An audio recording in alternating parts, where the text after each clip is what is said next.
يعني الأمر كان من البداية لما كان غزو الشيعي هنا في مصر وعلى أيام الدولة الفاطمية، المصريين لم يقبلوا من قديم الأزل وجود فكرة التشيع في مصر، حتى لما أتى الناصر صلاح الدين وأغلق الجامع الأزهر وأنهى المذهب الشيعي، كل المصريين ساعدوه لأنهم لا يرضوا بذلك الأمر في سب الأنبياء وفي تحريف الدين وفي إنشاء العقائد التي يعتمد عليها كالاثنى عشرية والكافرية التي يؤمنوا بها.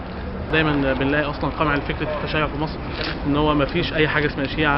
الفكره اللي هي السائده في مصر ان ما اصلا مصر دوله اسلاميه الى حد كبير، فما تلاقيش قليل قوي لما تلاقي حد اصلا بيقول ان التشيع زاد في مصر. دور الازهر يكون طبعا بالعلم الصحيح، التلقين الصحيح، ولا بد لعلمائنا ان يكون لهم دورا اساسيا في التصدي لهذا الدور او لهذه الفرق الضاله التي تبعد الناس عن دين الله تعالى. انا شايف ان الازهر ما ينفعش يبقى فيه محاربه بينه وما بين التشيع، خصوصا التشيع ده مذهب ديني ممكن لاي حد اعتقاده، سواء في اصلا في مصر او في اي بلد تاني.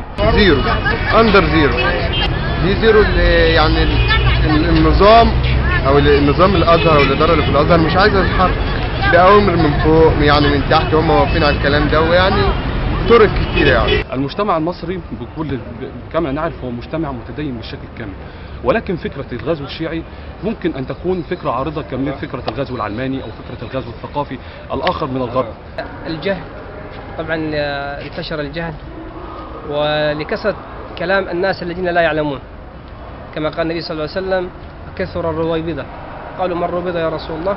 قال: العامة تكلم في التافه يتكلم في أمور العامة.